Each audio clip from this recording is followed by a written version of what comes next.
Welcome to the latest episode of Five on the Floor on the Five Reasons Sports Network. Thanks for joining us on your favorite podcast app, Red Circle, Google Podcasts, Apple Podcasts, Spotify, also the Five Reasons YouTube channel. Make sure you hit like, subscribe, turn the notifications on. Also, check us out on Off the Floor. Text directly to your phone, $3.05 per month. Bypass Threads, X, Twitter, Instagram, all that stuff, and get it directly to your phone from me, Greg, Alex, and Brady. It's called Off the Floor. You can find it at winnow.app. That's winnow with two N's, winnow.app/off the floor. Also, check out the great sponsors of the Five Reasons Sports Network. Get your great seafood from Ocean's Finest. You can find them at oceansfinest.com. You found them here in the Miami area for more than 40 years. They've been delivering premium seafood to the high-end cruise line industry, as well as five-star dining establishments. Now they deliver directly to your door. Family-owned and based out of Miami for over 4 decades, carrying the best variety of premium seafoods from jumbo shrimp and large snow crab legs to individually vacuum-packed beautiful portions of Atlantic salmon, mahi-mahi, ahi, tuna, and more that allow you to eat as you go while remaining fresher for longer. Check them out at oceansfinest.com. That's oceansfinest.com. I promise you, you order it today, it'll be there within 2 or 3 days. It was there actually even quicker for me. Oceansfinest.com. And now, today's episode. Down the Biscayne. Five on the floor, ride for my dogs. Where here's the thing, you can check the score. Hustle hard, couple scars, wearing bubble frogs. Just like Butler said, you in trouble, y'all. Kept the floor playing, got it all banned. Y'all seen the block, stop with one hand. And Pat we trust, it's power, have the guts. We're here to bring the heat, y'all can hang it up. Welcome to Five on the Floor, a daily insider show on the Miami Heat and the NBA, featuring Ethan Skolnick, Greg Sylvander, and Alex Toledo, plus others from the Five Reasons Sports Network. All right, welcome back to Five on the Floor. Here's today's floor plan, another episode. We were not planning on this. Make sure you check out the episodes that Greg and I did with Eternal, one of the members of our network. We did an episode about Dwayne Wade and all the disrespect with the comparisons of either Paul Pierce by himself or James Harden by others. And then we just did an episode, Alex and I, which literally just posted. And it'll now be one of 2 episodes today because we were not planning this one, where we went up, down on the NBA wins futures, including the Heats out in Las Vegas. So we went through that fun episode that Alex and I did. Make sure you check that out. Don't let it get lost in the news. But the news here is that Charania, who, of course, works for The Athletic, goes on a show called The Rally. He's kind of Woj's primary competitor. He got a memo that was sent from the NBA to all 30 teams, and, of course, includes the Miami Heat and the Portland Trail Blazers, about Dame Lillard's trade request and the stance that he only wants to play in Miami. And essentially, what the memo says is that the league has spoken to both Dame Lillard and to his agent, Aaron Goodwin, about reports that they had essentially told other teams that Dame will not play ball with them, that if he's traded to any of those teams, he will not go. And of course that matters because it's a leverage play, right? If he says he's not going to play somewhere else, other teams are less likely to sort of make an offer to the Portland Trail Blazers because they don't think they're going to get a happy, content, or even active Damian Lillard. Now, that perception has been out there. There have been reports to that effect. It is in the memo. Apparently, Aaron Goodwin has denied actually doing this. But either way, I am going to try, Greg, during this episode to take off my Heat Homer hat a little bit, since some of you still think I have that, even though I still consider myself to be a reporter, but I do host a Miami Heat podcast. That may be a little bit more challenging. I certainly understand under these circumstances because it does seem like there's a litany of these things that have gone against the Heat's transaction activity over the years. And we will go through some of those since Pat Riley took over, from whether it's Juwan Howard to Kyle Lowry to the big 3 and on and on and on. But here's where I start with this, okay?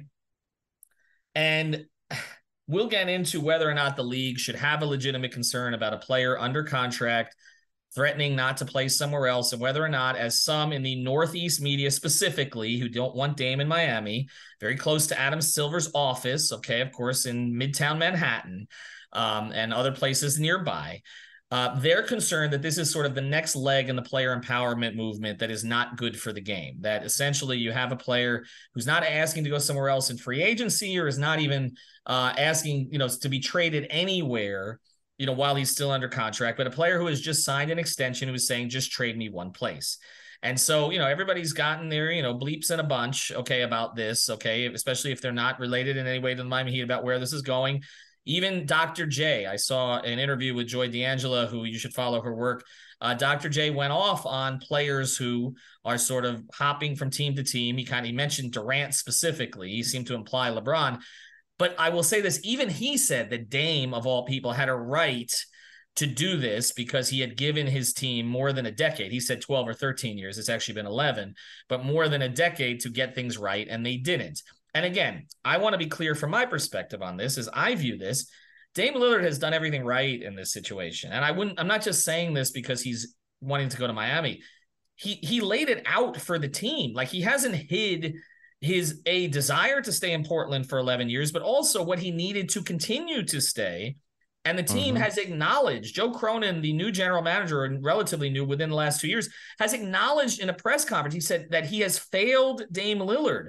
So this is not a malcontent like, say, James Harden, who has asked out now of 3 teams, and has also, by the way, according to reports, said he's only going to play for one, which is the Los Angeles Clippers.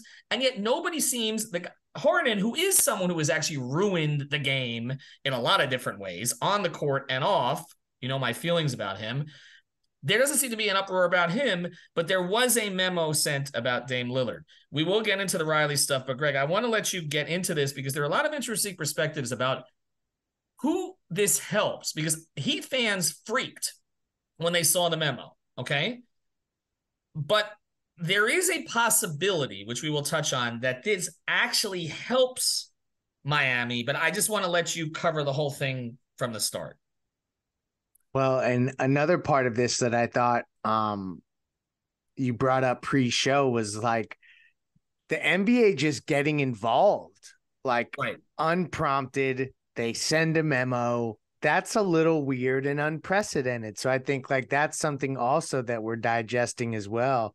And I think ultimately this is Portland crying and the league saying, okay, we're going to help publicly because we hear you crying, Portland. And that's where they wanted to get Goodwin and Lillard to affirm to everyone on paper that they would fully perform their services called for under their player contract in any trade scenario. See, like in theory, what this does is it drums up leverage because on paper, he's now stated he'll play for any team that'll trade for him. Mm-hmm. So now, in theory, that would make more teams perk their ears up and maybe Portland gains leverage and has more suitors. But we all know that that's not how this is going to play out. So it's all kind of just for me, it's Portland looking more and more like they are desperate and they don't know how to handle this properly. And now the league has intervened, and it just always feels like Miami and Riley in particular ends up in this situation. I know why the league is doing it, but Portland looks inept in this moment, and it doesn't make me feel like there's any chance he goes. It actually makes me feel even more strong that this is like the goodwill act on paper before the transaction gets done and we move on with this thing. See, so I think it actually that's how I feel. I don't know if it expedites it. I'm not sure of that. I almost feel like it's kind of toxic. So you step away from it a little bit and kind of give these other teams time to digest the memo and consider anteing up. And then when nobody antes up, because here's the thing about this, and I know why Heat fans freaked. Dame Lillard is not attractive to the majority of NBA teams right now. Let me just repeat that, because I know that we've spent a month now. It's almost a month talking about Dame. We've done like 18 episodes about how great his fit will be in Miami and all the rest of this. The Miami Heat are specifically suited to take on Dame Lillard right now. Tell him. Okay. It's just like, what's the thing, give me back my daughter. I got a special set of skills or whatever.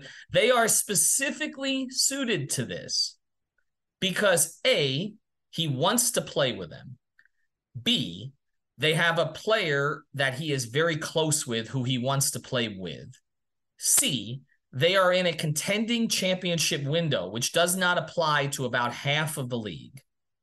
D, they have proven willing to spend money when it's for a player like this. Okay, we can talk about whether the Arisons will go all in on anybody, but there are a lot of organizations who are not going to take on $61 million in the last year of that contract for a player who is going to be what? As great as he was last year, 36 years old. Okay. The Heat will.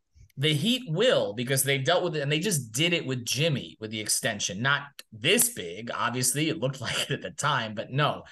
Okay. So there are only a few teams that people talk about the Heat not having assets, but this is not just about assets. This is about having the will and the desire to go get this player.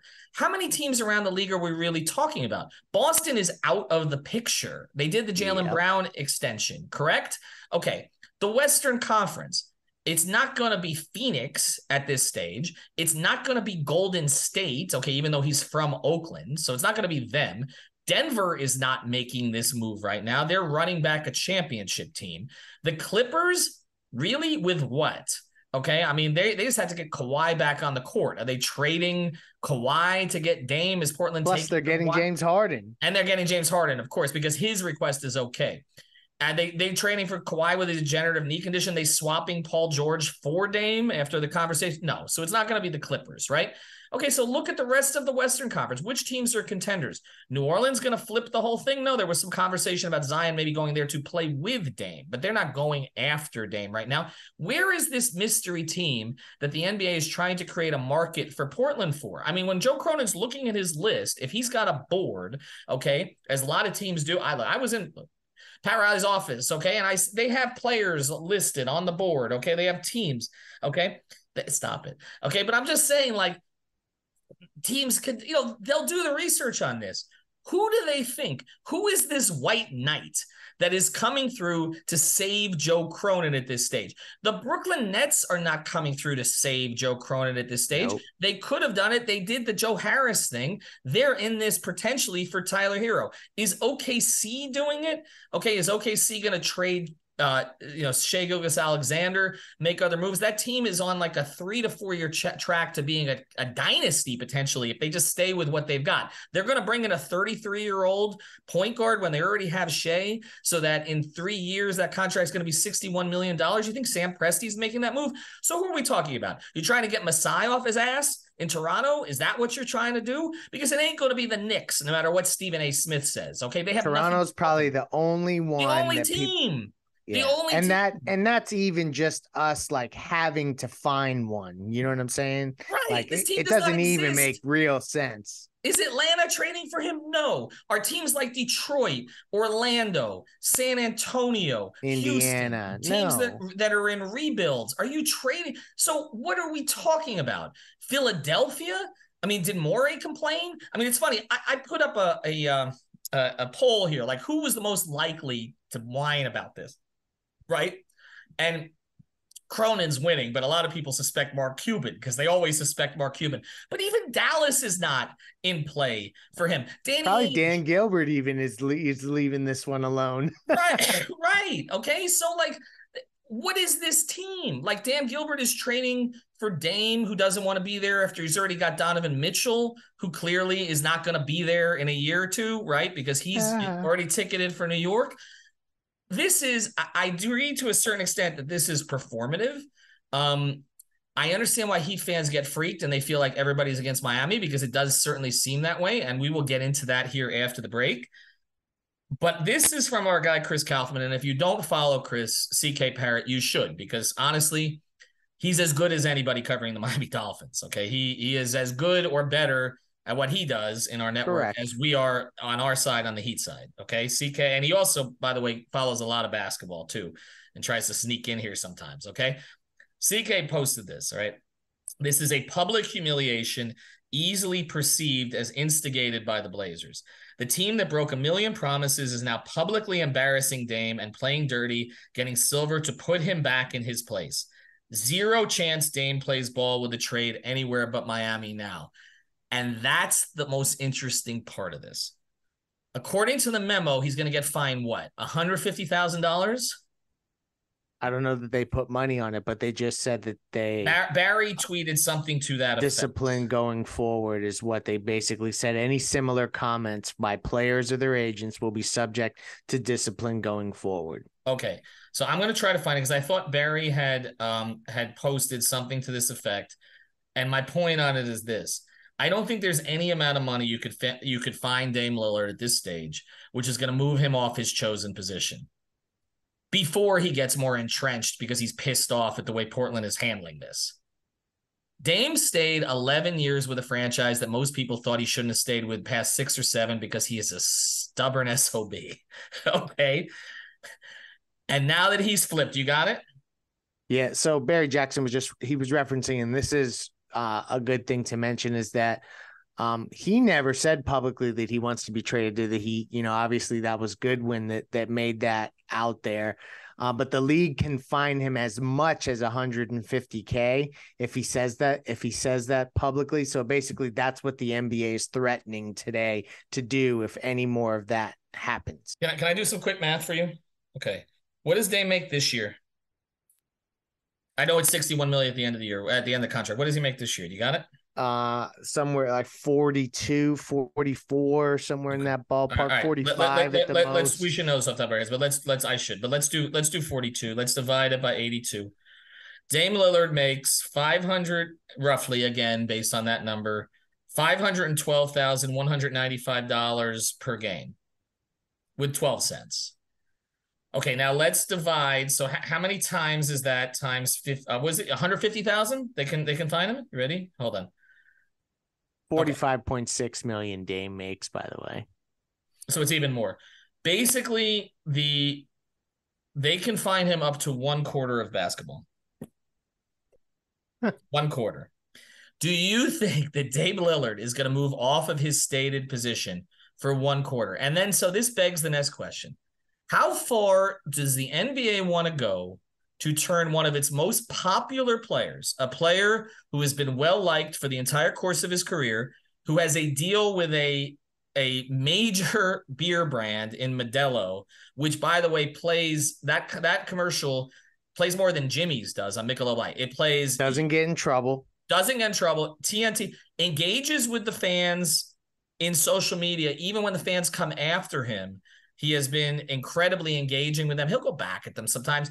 Okay. There is literally not a black mark against Dame Lillard's record. He stayed for 11 years in this place. How far does Adam Silver and the league office want to go to villainize Dame Lillard? Is that going to be the posture that's taken on every guy who wants to go to Miami? Because it was with Bron, not from the league office necessarily, but from the media. Is that the way that this is going to play out? You want to make this guy wear the black hat now for the rest of his career. This guy. You've got someone in James Harden, again, okay, who has dogged it consistently to get out of situations with the Nets, with the Sixers, okay? Even KD's, much as I love KD's game. Over and over, right? Team jumping, all of this kind of stuff. You're going to take Dame Lillard, okay, somebody who, again, is somebody who kids can look up to because he's not that big. He's 6 foot. He's a small guard who's doing these kind of things, 40-foot shots and all the rest of this stuff. And again, not only stayed loyal to the organization, went along with the organization's plans. They shut him down during his best season so that they could do a soft tank in the last quarter of the season. Was that and then didn't trade the pick? Didn't trade. Was that? But I'm asking this: if you're talking about what Dame or his agent, Aaron Goodwin, who by the way has about 20 years of credibility in the NBA, was LeBron's first agent, was Gary Payton's agent, was Damon Stoudemire's agent. You are going to tell me, okay, that they are going to take this guy, okay, instead of Harden or others, and make this guy out to be the villain, the example. When he hasn't checked himself out of another camp yet. He hasn't said he's not going to report to Portland. He hasn't taken out on the fans. What has he done? He's literally posted IG story after IG story from fans thanking him for his service to the Portland Trailblazers. Is this the direction that the league wants to take this because Joe Cronin or someone else complains because Not he if only he asked said for one Knicks. team? Not if he said Boston or New York. Well, that's the whole thing. And that's why this is going to look so hypocritical if this is what turns out to happen. So again, I'm trying to take off the Heat homer hat here, but I'm looking at it from a league perspective. Is this the fight that they want to pick? Because if Dame wants, look, the next step for this is that Dame say, F the money. Okay? F the money. I got enough coming to me. I'm going to stand on principle here, and I'm going to go where I want to go. Now, he has not said anything publicly. You're correct. But he could come out and do the interview with Chris Haynes that we talked about. Maybe that's what they're trying to head off right now, okay? But he could do that interview, and he could say, I only want to go to Miami, and dare the NBA. And let's come back to this, by the way. And I missed another point before, and I'll come back to it. Jimmy Butler did worse. If we're going to make an argument here, we'll take off the Heat hat for a second.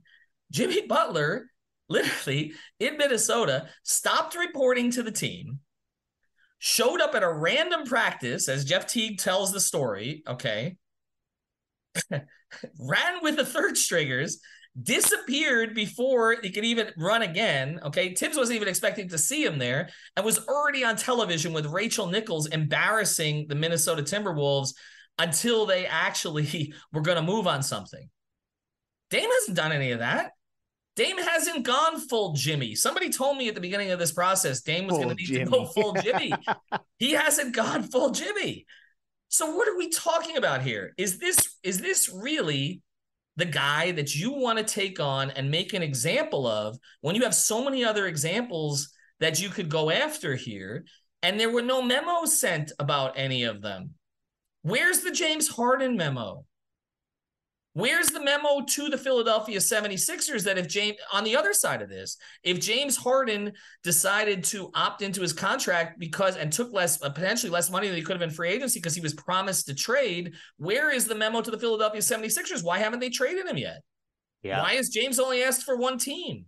Why is it always Miami? I just got to keep coming back to that. Why is it always Miami? Performative or not, why is it always Miami? Want to tell you about another great sponsor of the 5 Reasons Sports Network, You Break Wheel Fix, the complete wheel solution. YouBreakWheelFix.com, based in North Miami.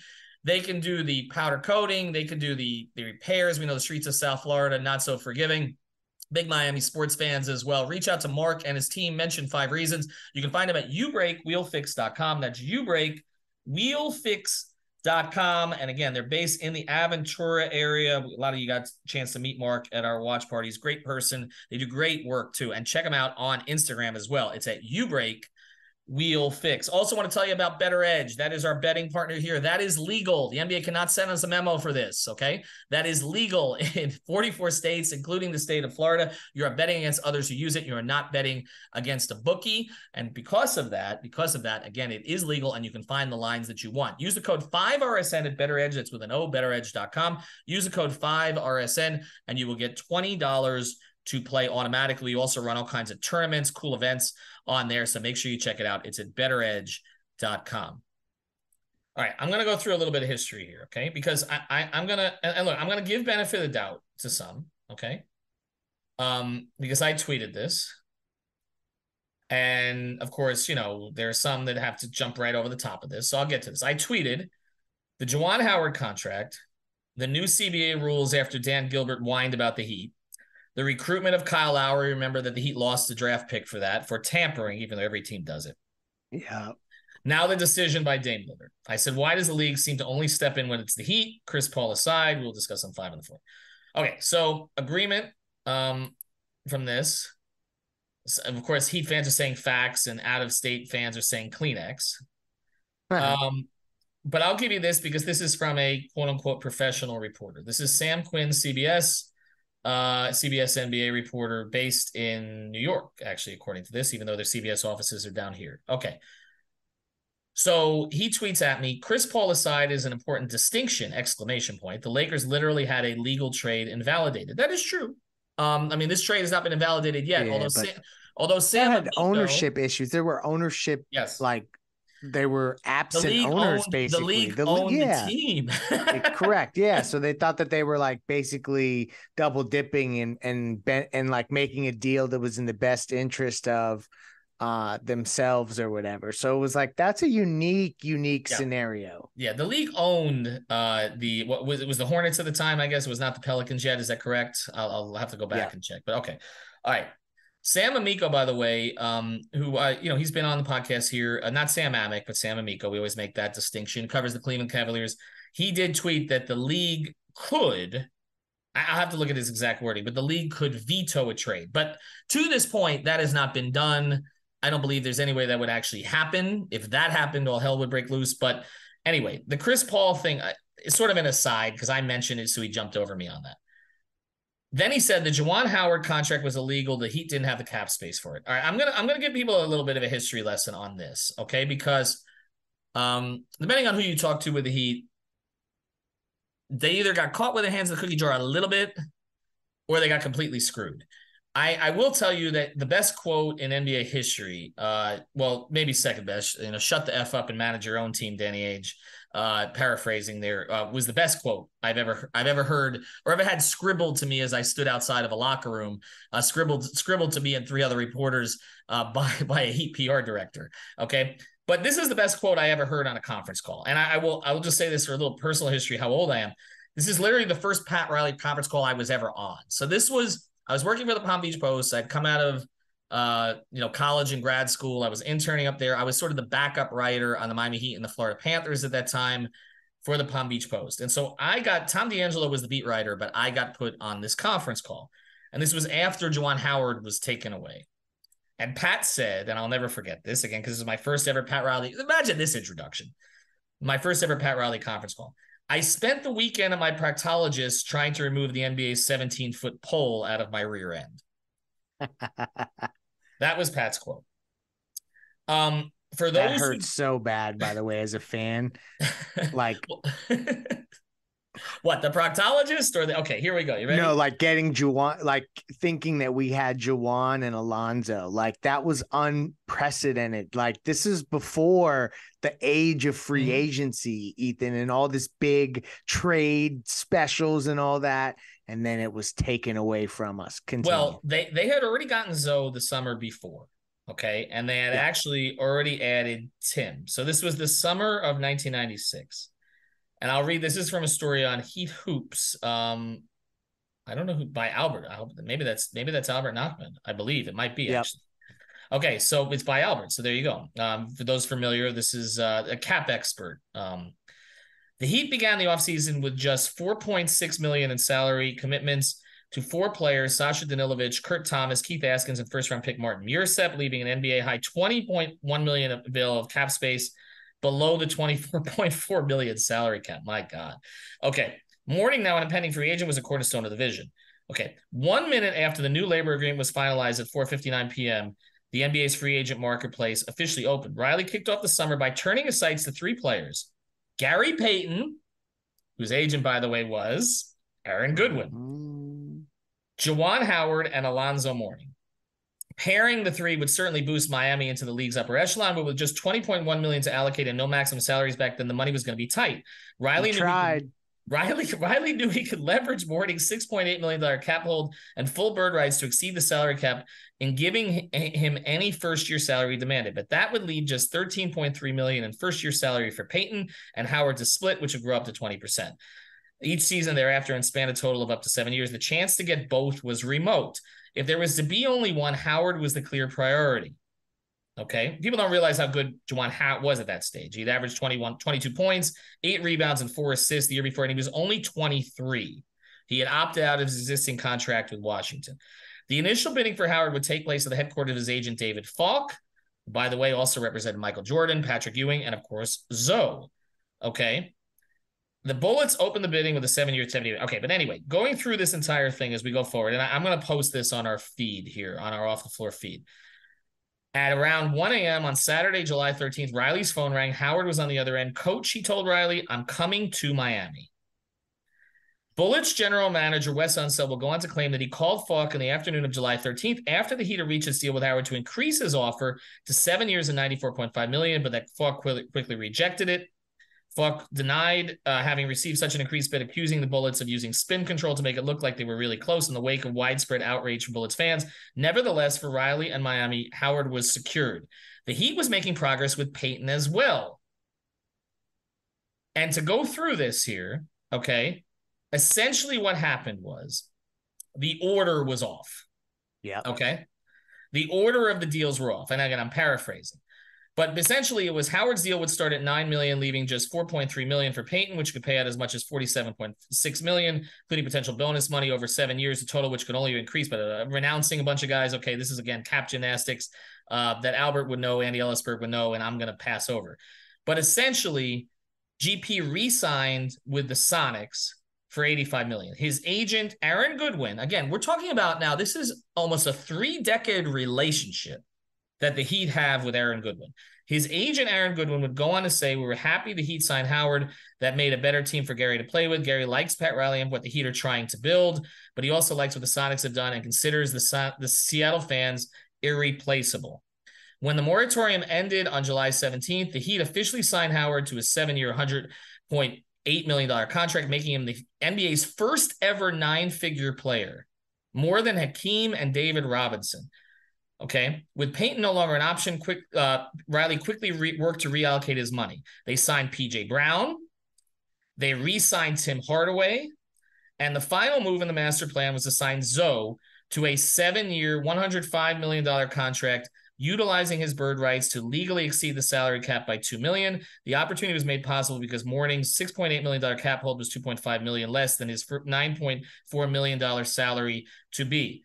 The vision was complete. The maneuvering was done. The Heat were set to become a perennial powerhouse.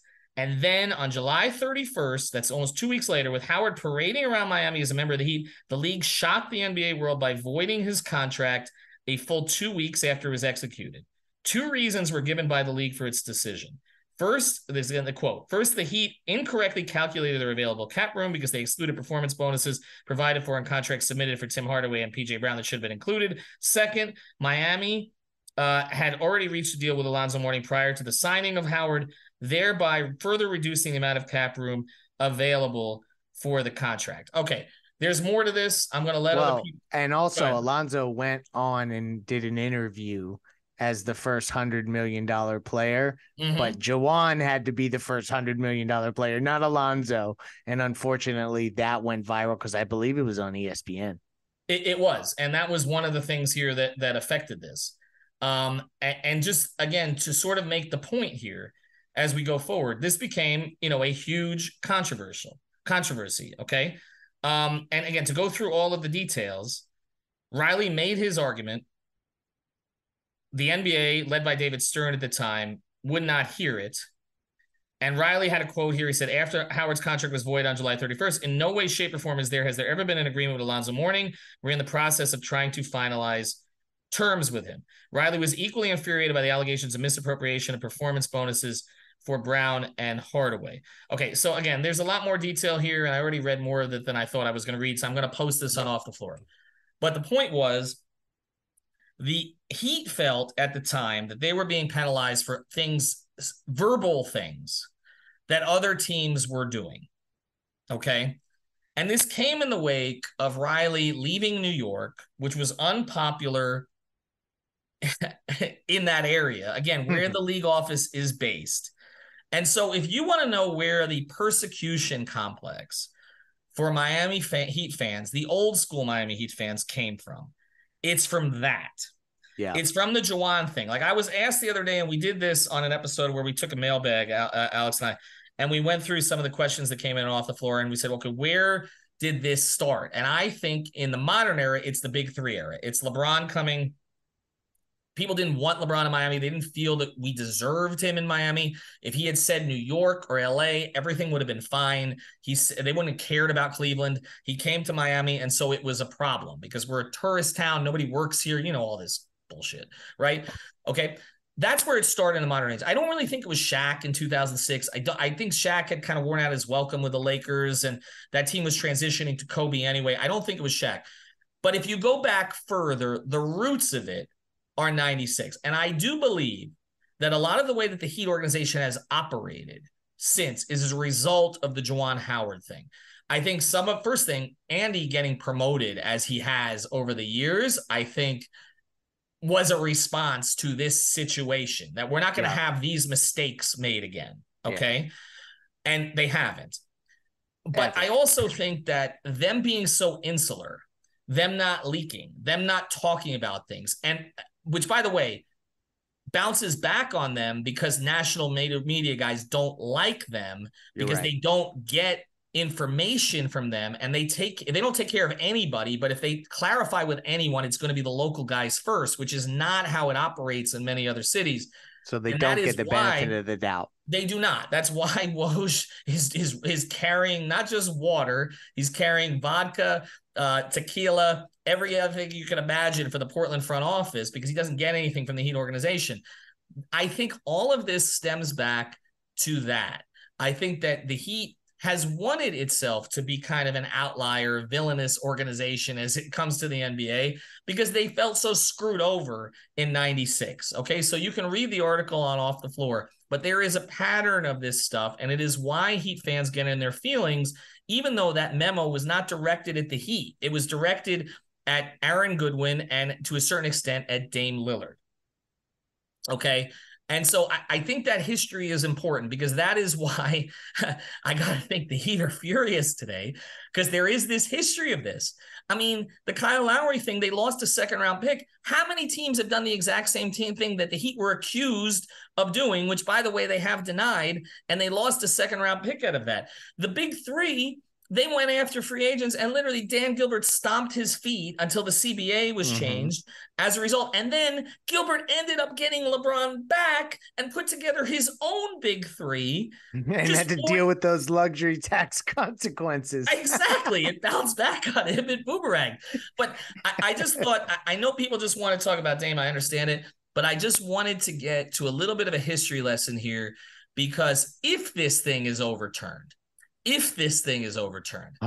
that Pat Riley press conference is going to put to shame anything you have seen in your life. Maybe he's not as fiery as he used to be. Maybe he doesn't put things together quite the same way he used to.